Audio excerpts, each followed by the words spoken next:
Well, I've been sharing a lot of videos lately about loose painting, and I thought I would do one for you in acrylics. Just a quick painting to show you what a quick loose approach is. This painting could even be an exercise. It's not too difficult, but there are a few good little things you can try out. And the most important thing, of course, is getting the light. You want that strong light effect, and this is going to be a good painting lesson for you if that's what you're after. Now let's have a look.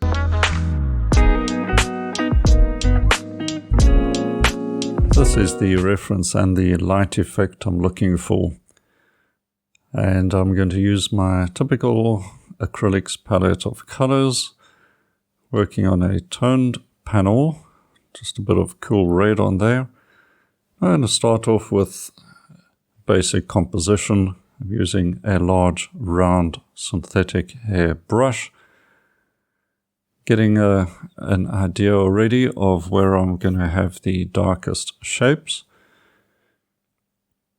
So put in those dark shapes where they are very clear from your reference. Get a big brush and put those in. Going to fit in a few tree trunks over here and just remind myself of a couple of those on this side, and then there's going to be a few poles, etc. But the main thing is get as much of your canvas covered with the large dark shapes early on in the painting. Very simply done, mostly blue, ultramarine or cerulean. I'm bringing in a bit of deep yellow in there for the trees. The house, giving a nice sort of counterpoint to all the organic tree shapes. The wall and pillars going to provide a nice sort of cool light color. And just getting that house a little bit improvised. I'm going to add a few little extra features you find in a lot of these Cape cottages, an attic window, things like that. So move your way around the scene, getting important composition elements set in. As you can see, some vertical lines in those utility poles are important. And then your shadow, get that shadow blocked in as well.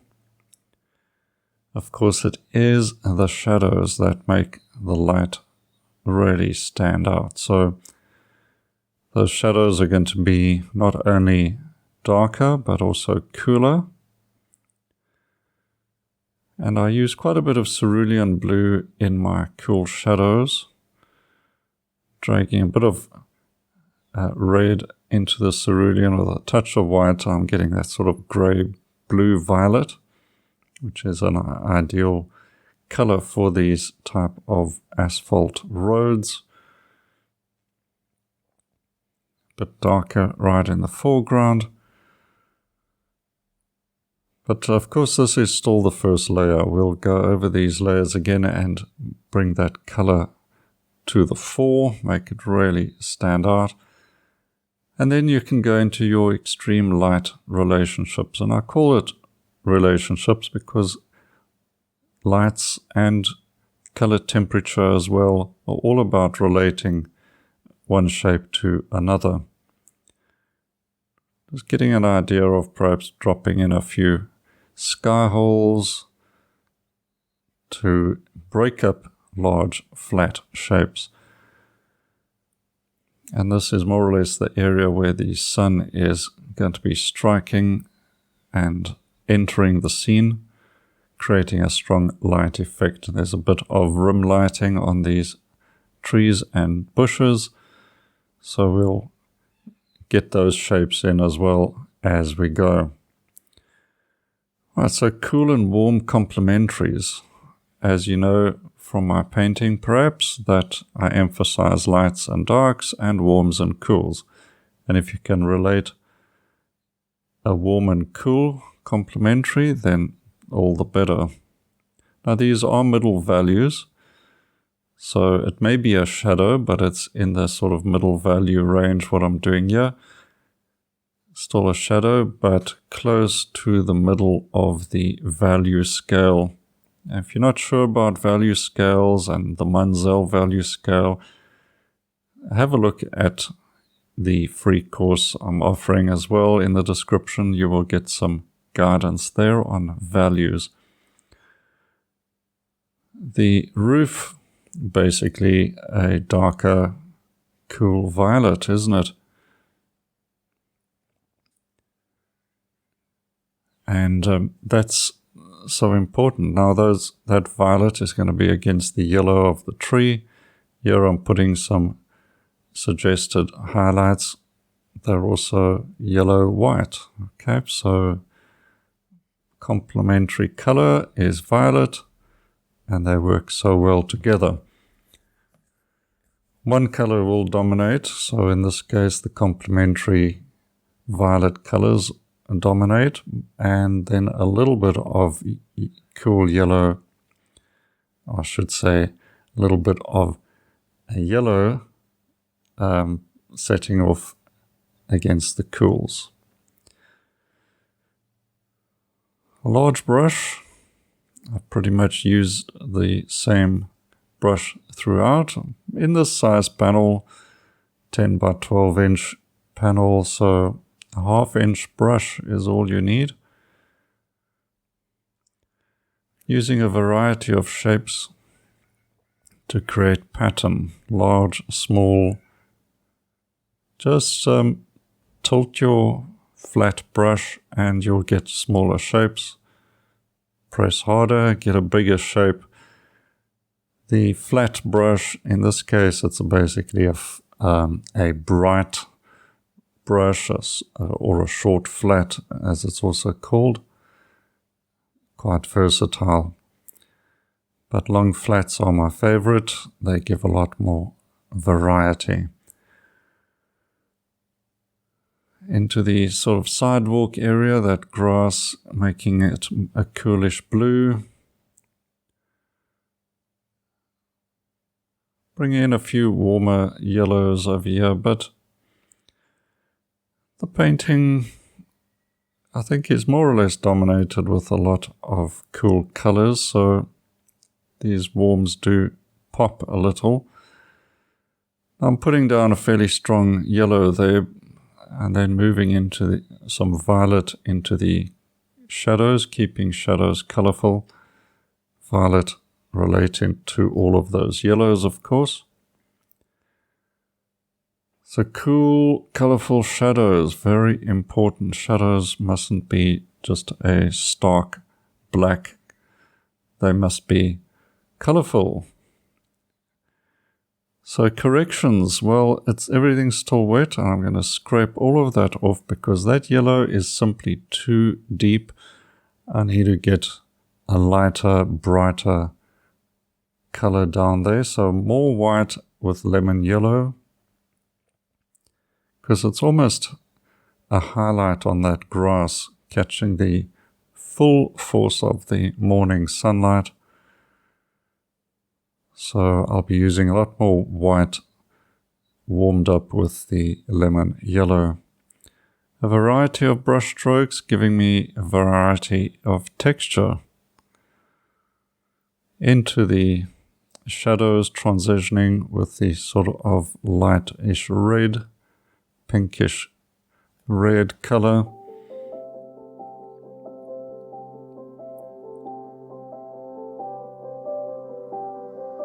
And then into sort of cooler burnt siennas. Now I want to bring a little bit of extra richness to these tree trunks. This is improvising. It's not really there in the reference, but it is an opportunity to get color into your painting. So use that opportunity.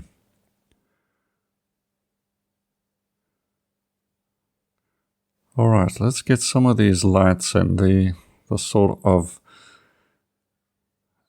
main feature of this painting is this light streaming across the road. and it's a kind of a pinkish yellowish color.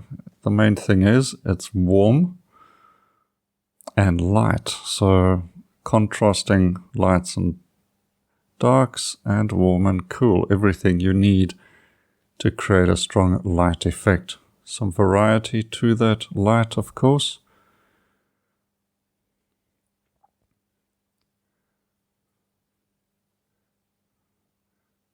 Now this is all wet into wet, so I am picking up a little bit of the browns on the left-hand side, and that's a challenge though. You've got to constantly clean your brush off. Okay, these are defining lights where I've brought in highlights to bring out shapes, distinguish the garden wall, the roof, etc., and the building from the background, and also accentuating the light. This is practically white that I'm dropping in here for these spots of highlights, but there is some yellow in it as well. Pure white is just a bit cold, so just warm it up. But it adds a few zings of light. Don't do too many of them. Okay, I'm going to put in this figure. In this case, I'm using a round brush. It's quite a small round. And the figure's a bit bigger than I would normally do because it's fairly close to us.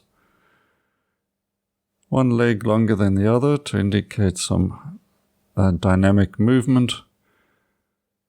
I've got the basic shape, and now I'm going to cut in a little and add the highlight at the same time. A bit of burnt sienna to suggest skin tones.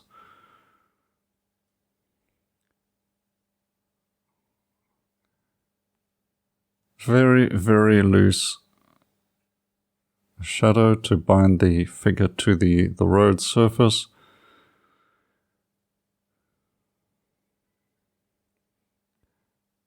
Resist the temptation to paint the figure in ultra detail because it's not going to fit in with your scene. It's going to look like it's been pasted in like a decal, and we don't want that.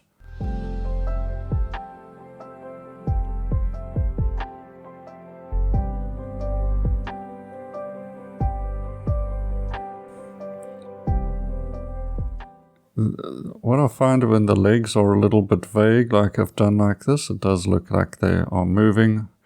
I've emphasized the highlights on the side of the figure. I'm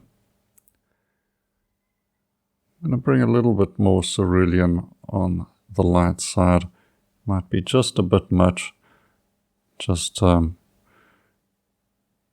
work that in a bit. I think that's pretty much okay, so carry on, adding some smaller highlights to suggest grass.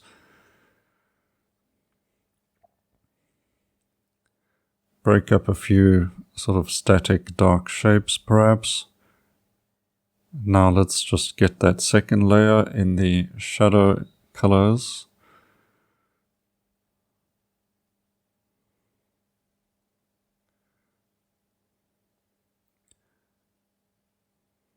I don't want too much impasto in the shadows either. That makes them a little too dominant. Rather leave that for the lights. But there's some variety in the shadow nevertheless. It's not flat. It's got a bit of texture, but much less than in the strong light areas. A few little dots and dashes. Just little zings of light.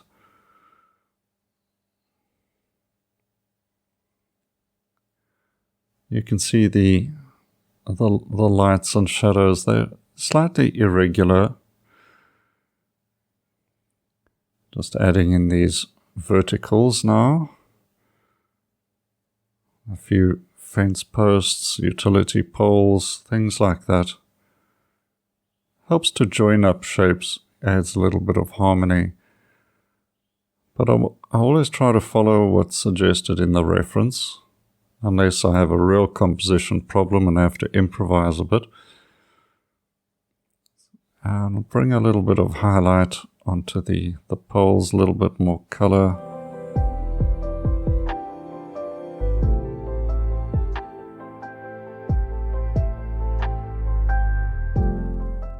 Light against dark. And some warmth on this pole that's much closer to the focal point. A few dark accents here or there, just to suggest perhaps some stones or something like that. And that's pretty much all I'm going to do with this one. Let's sign it off. I think the light effect is there, and that's what I've set out to get, so I'm fairly happy with that result.